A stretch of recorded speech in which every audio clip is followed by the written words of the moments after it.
चलो good morning बच्चों, कैसे हो?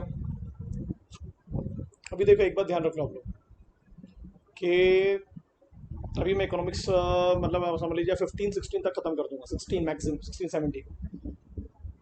ठीक है, तो जम के, और ये ऑब्जेक्टिव है। अपने को किसी प्रकार के नोट्स की अलग से जरूरत नहीं है, अपने को सिर्फ मल्टीपल ऑब्जेक्टिव क्वेश्चन चाहिए जो अपन सॉल्व करते रहे बैठ बैठ के। कंसेप्ट क्लियर चाहिए आपके, कंसेप्ट। अभी मैं क्या करने वाला हूँ, फर्स्ट चैप्टर का रिवीजन लूंगा, सेकंड चैप्टर का एक बार डिटेल में रिवीजन लूंगा, फिफ्थ चैप्टर करा चुका हूँ, फर्स्ट चैप्टर पहले पढ़ा चुका था, जो नए बच्चों को दोबारा पढ़ाऊंगा। सेकंड चैप्टर में इंडिफरेंस कर्व, कंज्यूम सरप्लस पढ़ा चुका था, है ना। सेकंड चैप्टर का एक रिवीजन लूंगा, तो अपने को भी इसको बढ़िया तरीके से फिनिश कर देना। इस सब्जेक्ट 60 नंबर के सब्जेक्ट को अपने को खत्म कर देना। और बाकी जो मैं प्रैक्टिस लॉ की बोल रहा हूँ वैसे करते जाओ बस, आंख बंद करके। ठीक है, समझ में आया मैंने क्या बोला आप लोगों को? तो स्टार्ट करते हैं। Theory of production and theory of cost. मैं अभी भी एक बार रिपीट कर दूं, जो बच्चे मेहनत नहीं कर रहे, या जो बच्चे लाइटली ले रहे हैं, जो बच्चे कैजुअल है, जो बच्चे केयरलेस है, या जो बच्चे डरे हुए हैं, प्लीज़ आज मेरे से बात करो। आज वक्त है, मैं सॉल्यूशन निकाल सकता हूँ, या हम सॉल्यूशन निकाल सकते हैं। कोई भी टीचर से बात करो जिससे कंफर्टेबल हो, और अगर नहीं करोगे तो फिर पछताओगे। तो अभी हम लोग पढ़ने वाले थ्योरी ऑफ प्रोडक्शन। जैसे हमने थ्योरी ऑफ कंजम्पशन पढ़े थे, मैंने नए बच्चों को भी उसके वीडियोस भेजे हैं। कंजम्पशन की थ्योरी क्या बोलती है? उतना ही कंज्यूम करो जितने गुड्स आपको चाहिए, है ना। वही कंज्यूम करो जिससे आपको क्या मिले, मैक्सिमम सेटिस्फेक्शन, है ना। कहाँ तक कंज्यूम करता है कंज्यूमर, जल्दी बोलो सर। जब उसका प्राइस और सेटिस्फेक्शन इक्वल हो जाता है। मतलब अगर मैं किसी चीज़ के लिए 10 रुपये पे कर रहा हूँ, तो मुझे सेटिस्फेक्शन भी कितना मिल रहा है, 10। तो मतलब हम सेटिस्फेक्शन को क्या में मेजर कर रहे हैं, नंबर्स में। तो जब ये दोनों इक्वल हो जाते हैं तब हमको अपने कंजम्पशन को रोक देना है, स्टॉप कर देना है। सेम, और हम हर कंज्यूमर चाहता है कि वो अपने सेटिस्फेक्शन को क्या करे, मैक्सिमाइज करे। वो कभी सेटिस्फाइड नहीं होता, वो हमेशा कोशिश करता है कि आज मेरे पास जितने फ़ोन हैं मैं और अच्छा फ़ोन लूँ आगे जाके, आज मेरे पास जो लैपटॉप है उससे अच्छा लैपटॉप लूँ, आज जो मेरे पास कपड़े हैं उससे बेहतर कपड़े लूँ, है ना। तो ये एक इंपॉर्टेंट चीज़ अपन लोगों ने पढ़े, कंज्यूमर थ्योरी ऑफ कंज्यूमर में, थ्योरी ऑफ कंजम्पशन में। उसमें लॉ ऑफ डिमांड पढ़े, लॉ ऑफ डीएमयू पढ़े, है ना, इंडिफरेंस कर्व है, और वो सब अभी इसको धीरे धीरे आप समझते रहेंगे। अभी उस टॉपिक को साइड में रख के इतना ध्यान दो, अगर आप एक प्रोड्यूसर हो,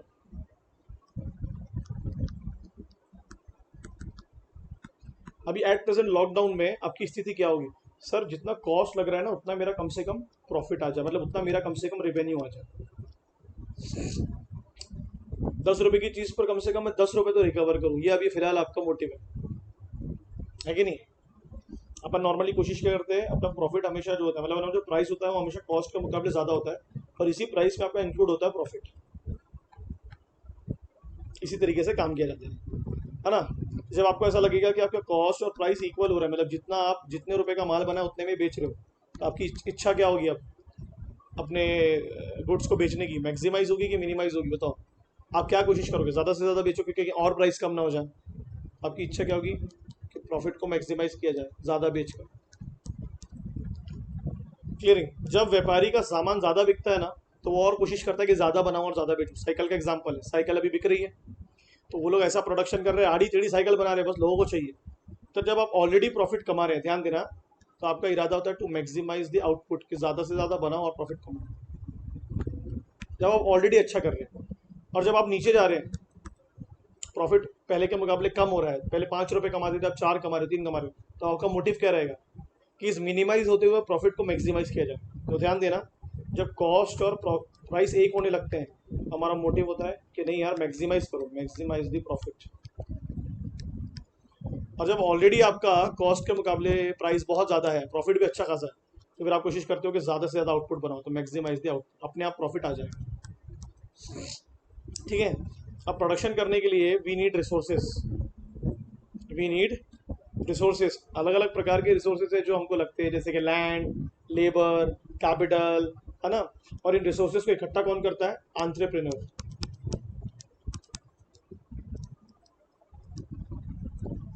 क्या लिखा है देखो उसमें, समझना।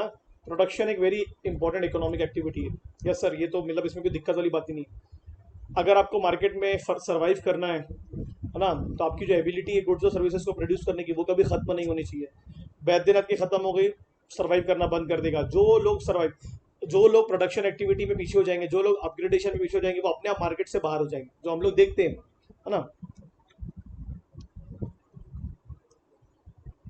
Optimum efficiency by minimising the cost. What is it mean कि मिनिमम कॉस्ट पे मैक्सिमम आउटपुट को प्रोड्यूस करना, हर कोई यही चाहता है। इसको अगर सादी भाषा में समझाऊं, कम से कम लेबर से ज़्यादा काम करवाना, कम से कम मशीन को बेहतर से बेहतर यूज़ करना, है ना। कितना आप प्रोडक्शन कर रहे हो, देखो लिखा है ना किसी भी इकोनॉमी को अगर जज करना है, जैसे इंडिया है, यूएस है, यूके है, तो वो कितना प्रोड्यूस कर रहे हैं, मतलब प्रोड्यूस। अब आपको तो पता है देश के अंदर जब प्रोडक्शन होता है तो डेफिनेटली उसको जीडीपी से कैलकुलेट किया जाता है। जो देश ज़्यादा से ज़्यादा प्रोडक्शन कर पाएगा उससे पता चलेगा कि वो देश के अंदर रिसोर्सेज है कि नहीं है, उसकी रिचनेस और पावर्टी उससे समझ में आएगी। जैसे भी कोविड वैक्सीन आएगी ना, तो अमेरिका ने ऑलरेडी बिलियंस ऑफ डोजेस के प्रोडक्शन का हिसाब किताब करके रखा है, ठीक है।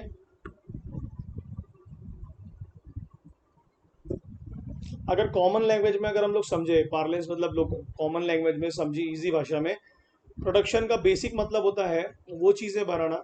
अब देखो ध्यान दो, प्रोडक्शन का बेसिक मतलब होता है उन मटेरियल चीज़ों को बनाना, यानी टेंजिबल चीज़ों को, ध्यान देना, जो अगर तौसीफ खरीदेगा तो उसके लिए फाइनल कंजम्पशन होगा क्योंकि मैं एक कंज्यूमर हूँ, और अगर एक प्रोड्यूसर खरीदेगा तो उसके लिए वो एज ए रॉ मटेरियल होगा। तो प्रोडक्शन दो चीज़ें बनाता है, कैपिटल गुड्स भी और कंज्यूमर गुड्स भी। कैपिटल गुड्स का मतलब क्या होता है, जैसे कि मशीनें भी बनाता है, रॉ मटेरियल भी बनाता है, बराबर है कि नहीं बराबर है, इक्विपमेंट्स भी बनाता है, टेक्नोलॉजी भी बनाता है। जैसे लैपटॉप मेरे लिए एक प्रकार के कैपिटल गुड्स है, इसी के थ्रू मैं आपको सर्विसेज दे रहा हूँ, है ना। ये जो टी शर्ट पहना मेरे कंज्यूमर गुड्स है, इसका फर्दर प्रोडक्शन नहीं करूंगा मैं, फर्दर सेलिंग नहीं करूंगा। ये आ गया। तो प्रोडक्शन का बेसिक मीनिंग क्या होता है सब समझाने की कोशिश करेंगे अपन। अपने रिसोर्सेज को इकट्ठा करो, लैंड, लेबर, कैपिटल को, और जो बनाना बनाओ। अब तुम दो प्रकार के गुड्स बनाओगे। अगर तुमने जैसे मान लो शुगर केन, अब शुगर केन को अगर मैं कंज्यूम करूंगा तो मेरे लिए वो क्या फिनिश गुड्स है। कोई अगर कोई शुगर फैक्ट्री कंज्यूम करेगी शुगर बनाने के लिए, तो उनके लिए क्या रॉ मटेरियल है, इंटरमीडिएट गुड्स है।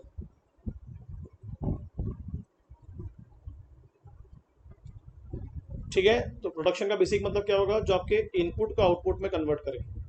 तो वहां अपनी बुक में लिखिए आप, फिजिकल इनपुट और फिजिकल आउटपुट, जो चीजें दिखे आप, जो मटेरियल हो, जो टेंजिबल, है ना। आप बोलोगे तो सर्विसेज, अभी तो सर्विसेज देने वाला तो दिखेगा ना, मशीन भी सर्विस देगी तो दिखना तो चाहिए, लेबर भी तो दिखेगा ना, ठीक है। चाहे तो मटेरियल चीज़ें बनाओ या इन मटेरियल चीज़ें बनाओ, मतलब नॉन टेंजिबल, बट वो अल्टीमेटली लोगों के वांट को सेटिस्फाई करे। तो लिखा है ना उसमें, making of cloth by industrial worker, the service of the retailer who deliver it to consumer, the work of doctors, lawyer, सब इसी में आएगा। डॉक्टर्स, लॉयर, टीचर्स, ये सब क्या दे रहे हैं, सर्विसेज दे रहे हैं। सर्विसेज को प्रोड्यूस कर रहे हो आप, सर्विसेज को कंज्यूम कर रहे हो, भले वो इंटेंजिबल है, बट पढ़ाने वाला तो दिखता है आपको, जिस इक्विपमेंट्स के थ्रू पढ़ा रहे वो तो हमारे काम आ रहे हैं। तो प्रोडक्शन का मतलब क्या होता है, जे आर पार्किंसन के हिसाब से, जेम्स बेट्स के हिसाब से, एक ऑर्गेनाइज एक्टिविटी है। किस किस को ऑर्गेनाइज करते हैं हम लोग, अलग अलग अलग रिसोर्सेज को, land, labour, capital, raw material, और उसको ट्रांसफॉर्म करते हैं काय में, फिनिश गुड्स में, है ना। तो ऑब्जेक्टिव क्या है प्रोडक्शन का, to satisfy the demand of such transformed resources. जो चीज़ें आपने ट्रांसफॉर्म कर दी है, अब उसको लोगों तक पहुंचाना है, अब उसको लोगों तक पहुंचाना है। अगर छोटा सा एग्जांपल समझाने की कोशिश करूं मैं आपको, तो जब आप कोई भी चीज़ प्रोड्यूस करते हैं तो आप कोशिश करते हैं कि वो नॉर्मल लोगों की लाइफ में कुछ यूटिलिटी ऐड करे, मतलब वो उनके काम आए, उनको सेटिस्फाइड करे। क्लियर है कि नहीं क्लियर है, जो लिखा ना क्रिएशन ऑफ यूटिलिटीज, समझा रहा था मैं आपको। तो मैं लिखा था, कारपेंटर ने एक टेबल बनाया, तो he does not create the matter of which the wood is composed of. Would say table बनाया, तो जब कोई भी एग्जिस्टिंग चीज, जैसे ये बॉटल रखी है प्लास्टिक से बनी है, एग्जांपल दे रहा हूँ, क्लोथिंग से हमारी शर्ट बनती है, टी शर्ट बनती है। जब कोई भी एग्जिस्टिंग चीज अपने एग्जिस्टिंग साइज को या शेप को या स्ट्रक्चर को चेंज कर कर कोई न्यू फॉर्म लेती है, उसको बोलते हैं फॉर्म यूटिलिटी।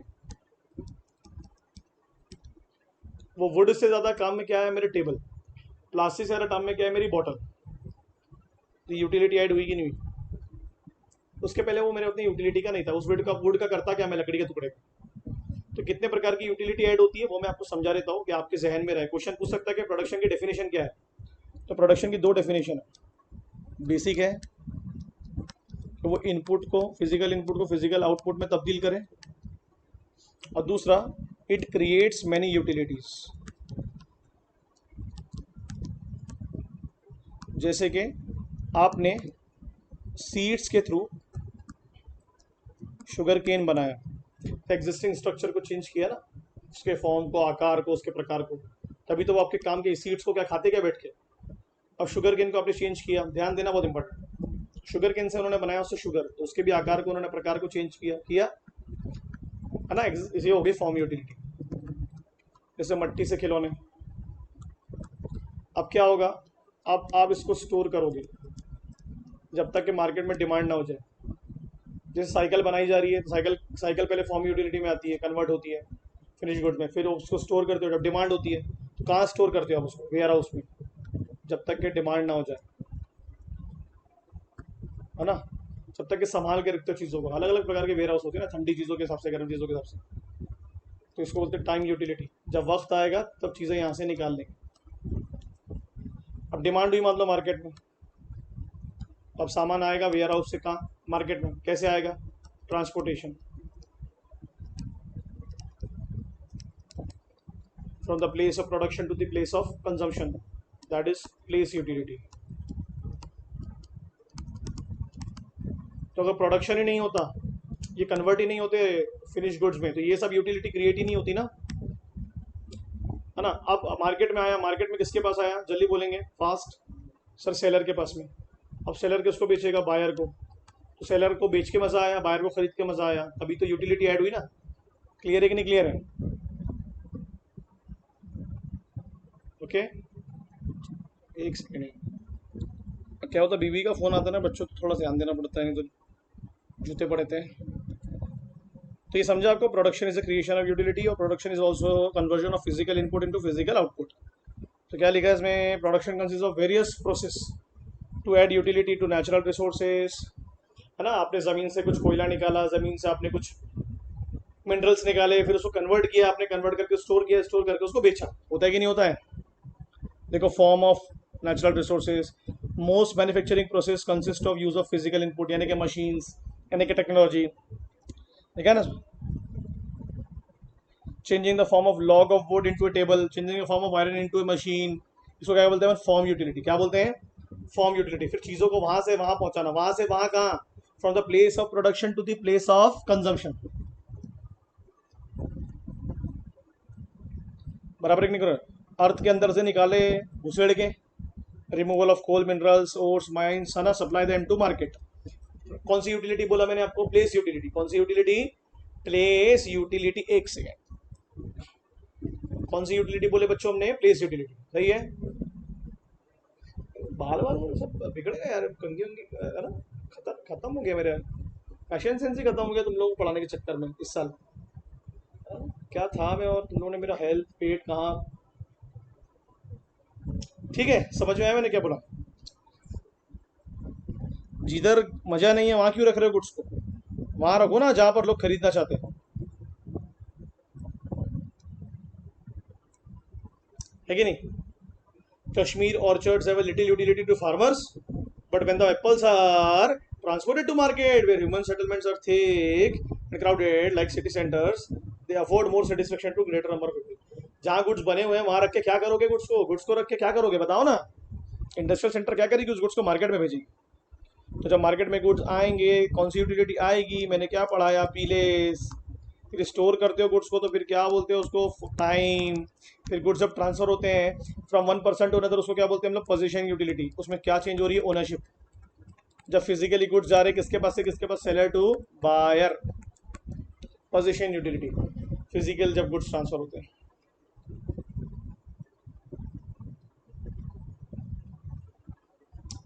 है ना। देखो, गुड्स को तब अवेलेबल करवाना जब उनकी बहुत ज़्यादा ज़रूरत है, जब वो नॉर्मली अवेलेबल नहीं होते। कौन सी यूटिलिटी बोलते हैं इसको? Time utility. सीजनल फ्रूट, पता है 3 महीने में प्रोडक्शन हुआ, 3 महीने की डिमांड होगी, तो जब तक कि डिमांड नहीं होगी तब अपन स्टोर करके रखते हैं ना उसको, फूड ग्रेन्स को, फ्रूट्स को, ऑफ सीजन के लिए।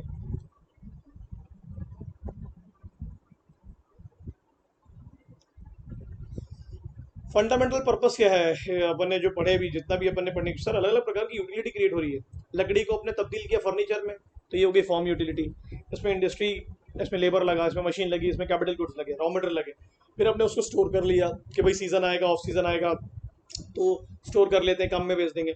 ऑन सीजन आएगा तो स्टोर कर लेते हैं कि भाई ज़्यादा डिमांड होगी तो जिस जो ज़्यादा पैसे ऑफर करेगा उसको बेचेंगे, है ना। सिंपल है, बनाने वाले ने फॉर्म यूटिलिटी किया, फिर उसको मार्केट में भेजा तो वो टाइम यूटिलिटी हुई। ठीक है, मार्केट में भेजा तो प्लेस यूटिलिटी हुई, उसको स्टोर कर लिए जब तक डिमांड नहीं है ना, तो टाइम यूटिलिटी हुई, और जैसे डिमांड हुई उसको बाहर ले गए। फिर सेलर के ने क्या किया, सेलर ने कंज्यूमर को बेचा, तो कौन सी यूटिलिटी हुई, पोजीशन यूटिलिटी। ये सब आपको मिल जाएगा। ठंडी में रखे हुए कपड़ों को हम गर्मी में क्या करते हैं, फाड़ देते हैं क्या?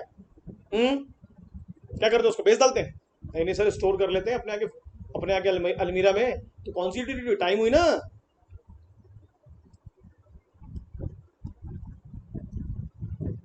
क्लियर है कि नहीं क्लियर है? ये पैराग्राफ आपको यूं समझ में आ जाएगा, कैसे, यूं।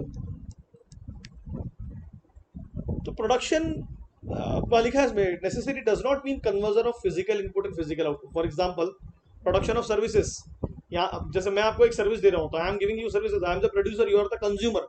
बट फर्क सिर्फ कितना है कि वो इंटेंजिबल होता है। हम अगर लैपटॉप तो टेंजिबल है, मोबाइल तो टेंजिबल है ना। तो मगर जो मिल रहा है आपको, अपन जैसे याद है पढ़ते रहे 12th में कि लेने वाला और देने वाला एक जगह पर होना, तो यहाँ तो अलग अलग है, यहाँ तो अलग अलग है, फिर भी सर्विसेज तो मिल रही है ना। बट इसमें हम कौन सी सर्विसेज को इग्नोर नहीं कर रहे हैं, इग्नोर कर रहे हैं जो लव और अफेक्शन से दी जा रही है। जैसे आपकी मम्मी आपको खाना खिला रही, मैं अपने बच्चे को पढ़ाऊंगा, तो ये भी सर्विसेज है कि नहीं है? बट ये नॉन मॉनेटरी है, पैसे थोड़ा ना लूंगा मैं अपने बच्चे से। क्लियर है? तो जो पैसा आपने इनकर्ड किया प्रोसेस ऑफ प्रोडक्शन में, लैंड में, लेबर में, रॉ मटेरियल में, किया कि नहीं किया, फिनिश गुड्स को बनाने के लिए, है ना। तो थ्योरी ऑफ प्रोडक्शन में हम लोग क्या पढ़ने वाले हैं, लॉ ऑफ प्रोडक्शन, जैसे लॉ ऑफ डिमांड पढ़े थे कंज्यूमर में, प्रोडक्शन फंक्शन पढ़ेंगे, मेथड्स पढ़ेंगे। बहुत बहुत ही इंटरेस्टिंग चैप्टर है। इस पैराग्राफ को ध्यान से रिवाइज करना, बराबर है। ये वाले पॉइंट्स को ध्यान से रिवाइज करने का, कुछ लगेगा तो पूछने का, मेरे को पूरी उम्मीद आपको नहीं दिक्कत होगी कुछ भी। फैक्टर्स ऑफ प्रोडक्शन का मतलब क्या होता है, इनपुट यानी कि land, labour, raw material plus machine, इनसे मिला के, इनसे फिर हम क्या प्रोड्यूस करते हैं, आउटपुट। क्लियर है कि नहीं क्लियर है?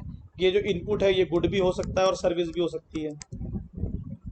क्लियर है कि नहीं? ट्रांसपोर्टेशन क्या है, एक इनपुट है जो गुड्स को, माल को कहाँ से कहाँ पहुँचा रहा है ना, प्रोड्यूसर के माल को कंज्यूमर का माल बनाने के लिए पहुँचा रहा है। तो ट्रांसपोर्टेशन भी एक सर्विसेज दे रहा है ना। सर्विस क्या हुई, इनपुट हुई, मगर वो दिखती नहीं है। ठीक है। A good has to pass to many stages, जब तक कि वो फिनिश गुड्स ना बने। कोई पैक, अब वो पैकेजिंग लेबलिंग भी होती है वेयर हाउस में, वो भी एक सर्विस है। पैक नहीं, आप जैसे फ्लिपकार्ट से कोई सामान खरीदोगे, फ्लिपकार्ट का तो नहीं है ना वो शूज, वो तो सिर्फ आपको एक डिस्ट्रीब्यूशन दे रहा है, तो वो उसकी पैकेजिंग लेबलिंग करेगा, वो भी एक सर्विस है। तो 4 फैक्टर्स के बारे में पढ़ने वाले हैं यहाँ पर। लैंड मतलब नेचुरल फैक्टर, लेबर मतलब ह्यूमन फैक्टर, लेबर मतलब मजदूरी, उसको लेबर देने वाला होता है लेबरर, यानी मैं लेबरर हूँ, जो मैं टीचिंग कर रहा हूँ वो लेबर है। कैपिटल मतलब हर वो चीज जो पैसे से क्रिएट की गई है फर्दर प्रोडक्शन के लिए, मशीन, टेक्नोलॉजी। कैपिटल मतलब यहाँ सिर्फ पैसा नहीं है, पैसे से क्रिएट की हुई चीजें। लेकिन even a small piece of bread can not be produce without the active participation of these factors. अगर तुमको ब्रेड का छोटा सा हिस्सा भी प्रोड्यूस करना है, उसके लिए भी तुम्हें लैंड, बिल्डिंग, मशीन तो लगेगी लगेगी। पोहा बनाने के लिए भी आपको ठेला लगेगा, चाउमीन का ठेला लगाने के लिए भी आपको लोग लगेंगे, आपको चूल्हा लगेगा, आपको एक सिलेंडर लगेगा, लगेगा कि नहीं लगेगा भाई? तो लैंड तो आपको लगेगा ही लगेगा।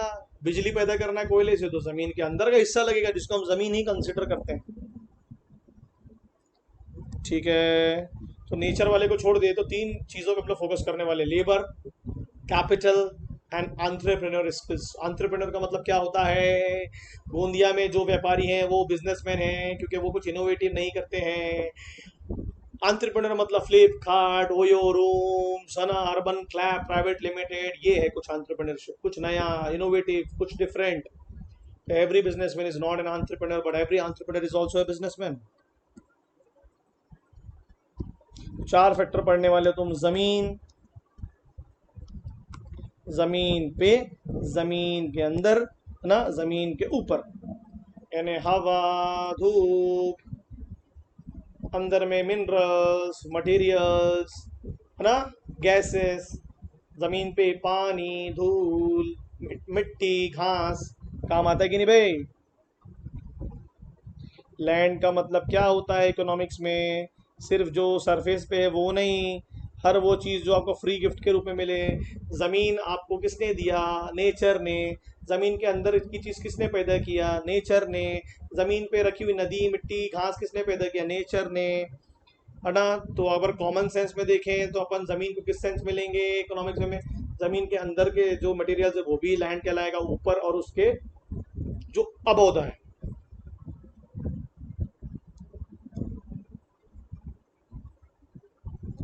बट कभी कभी ये बहुत डिफिकल्ट होता है फाइंड आउट करना कि फ्री गिफ्ट क्या है, क्योंकि कोई भी चीज़ ऊपर वाले ने पैदा तो कर दिया, बट अब आपको कोयला चाहिए तो कोयला खरीदना पड़ेगा, कोयले की खदान. जमीन पे उगे हुए झाड़ चाहिए तो कभी कभी खरीदना पड़ता है. तो थियोरेटिकली, लॉजिकली, प्राइमरी क्या है कि जमीन एक ऊपर वाले का पैदा हुआ नेचुरल रिसोर्स है, मगर उसे खरीदने के लिए पैसे देने पड़ते. तो सोसाइटी पॉइंट ऑफ व्यू से फ्री गिफ्ट है सोसाइटी. सोसाइटी को रहने के लिए, जिंदगी जीने की. मगर आप इंडिविजुअली तौसीफ अहमद को कोई जमीन खरीदने दो, उसके लिए क्या लगेगा? पैसा, जो आप मेरे को दोगे. कब दोगे बे? ठीक है. जमीन के character, free gift of nature. जमीन को बनाने के लिए हमको किसी प्रकार का ह्यूमन एफर्ट नहीं लगा. हाँ, जमीन पे कुछ बनाना है तो ह्यूमन एफर्ट लगते हैं, तो उसका कोई सप्लाई प्राइस नहीं है. सप्लाई किसने किया? ऊपर वाले ने. तो ऊपर वाले ने सप्लाई करने का पैसा लिया क्या आपसे? नहीं सर.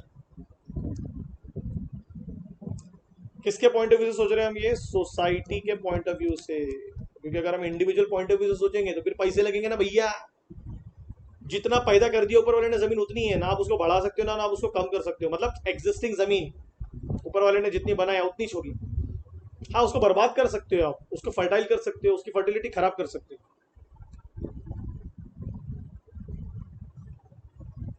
इसलिए तो धीरे धीरे जमीन क्या होती है? कम, कम, परफेक्टली इलास्टिक.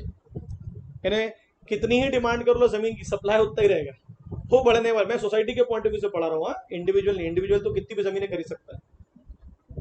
परफेक्टली इलास्टिक का मतलब क्या होता है? No change in supply.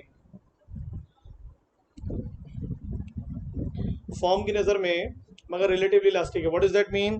कि अगर फॉर्म थोड़े से भी दाम कम हुए तो कोई भी चाहता है कि मैं ज़्यादा ज़मीनें खरीदूं. हर कोई यही चाहता है. तो जब जैसे 25% से ज़मीन के दाम कम हुए, जैसे अभी लॉकडाउन में, तो हर कोई चाहेगा कि मैं 5 ज़मीन खरीद लूँ. तो पहले वो एक खरीदने वाला था, तो डिमांड बढ़ी ना. और जब डिमांड प्राइस के मुकाबले बहुत ज़्यादा बढ़ती है तो अपन क्या बोलते हैं? Relatively elastic. इलास्टिक का मतलब क्या होता है? चेंज. तो प्राइस के रिलेशन में डिमांड में बहुत ज़्यादा चेंज आया. जो मेरे ख्याल से गोल्ड में देखा होगा आपने, 5,000 रुपये गोल्ड लास्ट वीक, 2 वीक पहले गिरा था यार. डिमांड बढ़ गई, लोग टूट पड़े मार्केट में. 50,000 से 45,000 हो गया. परमानेंट है. लैंड को पैदा ऊपर वाले ने किया तो बर्बाद भी वही करेगा, खराब भी वही करेगा. आप थोड़ी ना उसको खराब ने मार सकते हैं. हाँ, आप उसकी फर्टिलिटी खराब कर सकते हैं, बस इतना ध्यान रखना.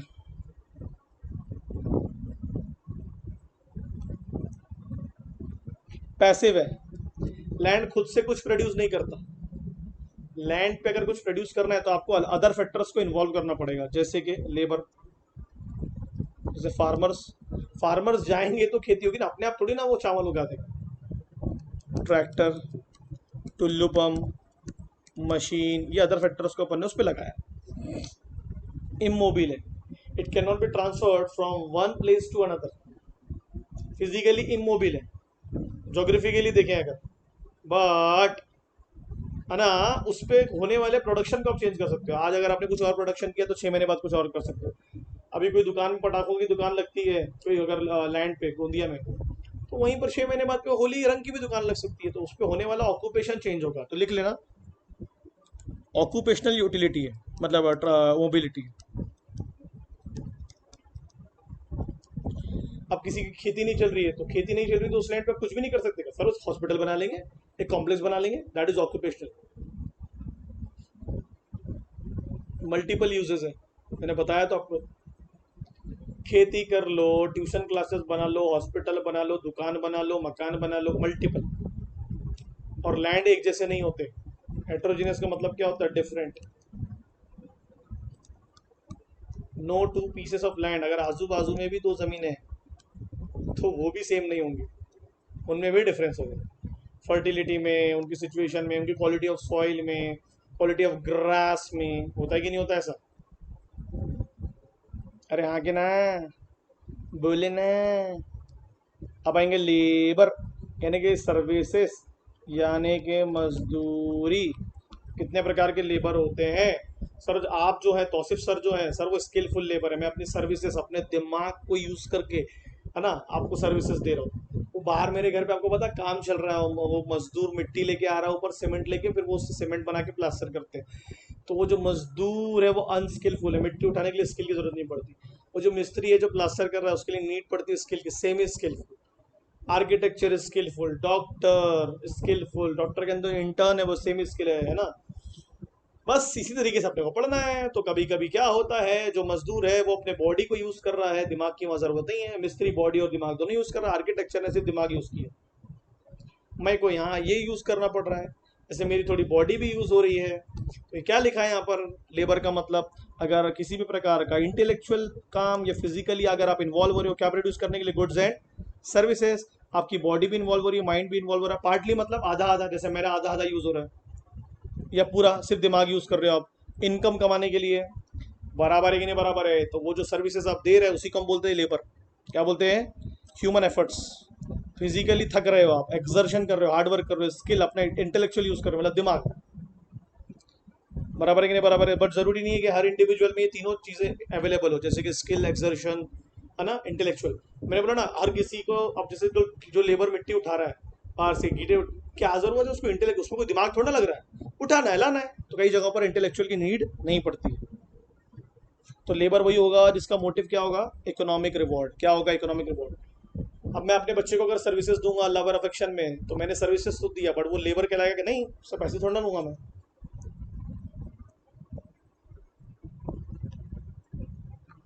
किसी भी प्रकार का काम किया जाए जिससे आपको प्लेजर या लव मिले, उसको आप लेबर नहीं कहेंगे इकोनॉमिक्स में। मेरा दोस्त आके अगर कल मेरी मम्मी को देख के जाता है कि आंटी आपकी तबीयत कैसी, मेरे दोस्त डॉक्टर से, थोड़ा पैसे लेंगे यार, प्यार मोहब्बत में आएंगे ना, प्यार मोहब्बत हम लोग में। जैसे अब छोड़ो यार, ठीक है। प्लेजर में की हुई चीज सर्विसेज लेबर की श्रेणी में नहीं आती है, लेबर की श्रेणी में नहीं आती।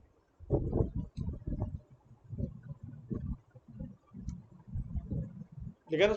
अगर कल मैं आके भाविका की शादी में गाना गाऊं, पैसे थोड़ा लूंगा यार। कल वही अगर भाविका अरिजीत सिंह को बुलाएगी तो पैसे लेगा ना। इकोनॉमिक एक्टिविटी उसके लिए, वो मेरे लिए इकोनॉमिक नहीं है। मैं तो प्यार मोहब्बत में कि एक बाल विवाह हो रहा है उसमें गा देते अपनी बच्ची का।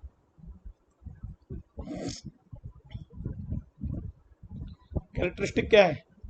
लेबर ह्यूमन एफर्ट से आता है, मजदूरी ही मजदूर क्रिएट करेगा, खुद से क्रिएट नहीं होगी। मुझे सर्विसेज देने के लिए लैपटॉप खोल के आपको सामने पढ़ाना पड़ेगा, डॉक्टर को इलाज करने के लिए अपने ह्यूमन एफर्ट्स लगाने पड़ेंगे, आर्किटेक्चर को डिजाइन बनाने के लिए ह्यूमन एफर्ट्स लगाने पड़ेंगे।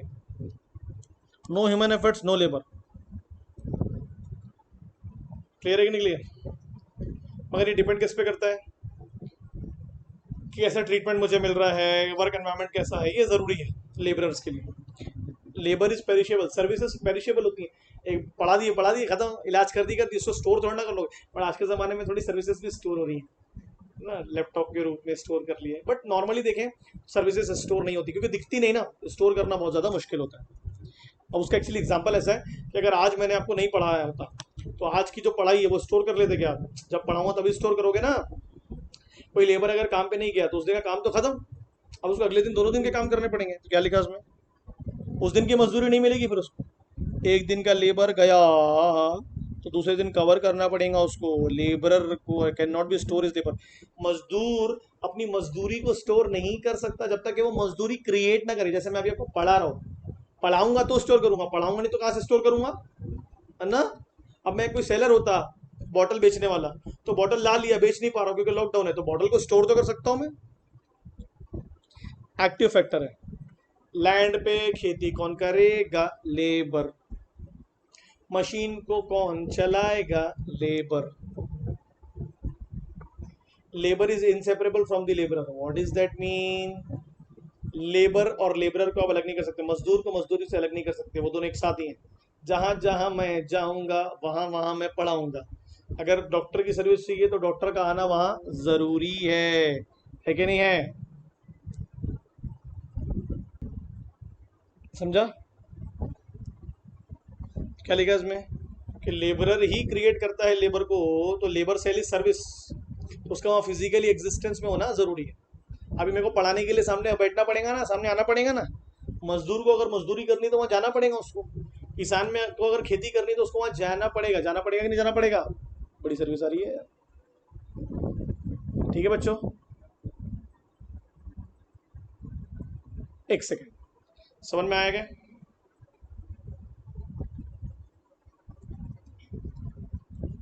पैसे दो सर्विस लो, पैसे दो सर्विस लो। Labour different from labourer to labourer, सबकी स्किल अलग होती है ना, पर्सन टू पर्सन। जैसे आप टीचर को ले लो, सबकी स्किल डिफरेंट है, आप डॉक्टर को ले लो, सबकी स्किल डिफरेंट है, उसके हिसाब से उनको इंसेंटिव्स मिलते हैं। जो अच्छा काम करेगा उसको इंसेंटिव्स ज़्यादा मिलेंगे। ज़रूरी नहीं है हर लेबर कुछ ना कुछ प्रोडक्टिव काम करे। ज़रूरी नहीं है कि लेबर का किया हुआ हर काम आपके काम आए, या लेबर का किया हुआ हर काम आपके फायदे का। कभी कभी नुकसान भी होता है, कभी कभी कुछ काम नहीं भी आता। नॉर्मली लेबर का पुअर बार्गेनिंग पावर होता है। लेबर में सब आ गए भाई, हम भी आ गए हैं। अब मतलब वो बेचारा निगोशिएट करने में बहुत ज़्यादा दिक्कत होती है। उसका कोई रिजर्व प्राइस नहीं होता, जो बोलो बेचारा स्टोर ले लेगा उसमें। Labour is force to work at the wages offered by the employer. जितना पैसा वो ऑफर कर रहे हैं, अभी देखो ना आप, अभी तो इंजीनियर लोग ऐसा चूसरी कंपनी, बेटा तुम नहीं करोगे, हाँ बहुत लोग हैं चलो, तो वो 12 12 घंटे काम कर रहे हैं घर से। बराबर है कि नहीं बराबर? पुअर बार्गेनिंग पावर होता है उनका, जितने में कराओगे उतना कर लेंगे। ठीक है। Labour is mobile, it can be transferred from one place to another ना, एक जगह से दूसरी जगह जॉब करने के लिए आ सकते हैं, अपनी सर्विसेज को ट्रांसफर कर सकते हैं। बट फ्री मूवमेंट के बहुत इश्यूज होते हैं, जैसे लोग फैमिली अफेक्शन की वजह से नहीं जाते, वर्क एनवायरनमेंट की वजह से नहीं जाते, कॉस्ट की वजह से लोग अपना लोकल जगह नहीं छोड़ते कई बार। ये तो डायरेक्ट इनवर्स रिलेशन है। जैसे जैसे आवर्स बढ़ेंगे वैसे वैसे तुम्हारा काम करने वाला काइंड टाइम कम।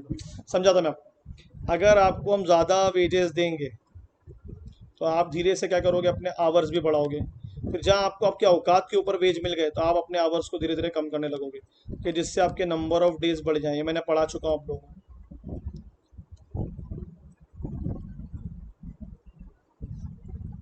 बैकवर्ड बेंडिंग वाला, व्हाट इज दैट मीन? अगर आपको 200 रुपये वेजेस मिल रहे हैं तो आप 8 घंटे काम कर रहे हैं, लेजर का मतलब लेस। फिर आपको मैंने बोला मैं आपको 300 रुपये दूंगा, तो आपने बोला ठीक है मैं 9 घंटे काम करूंगा, एक नंबर।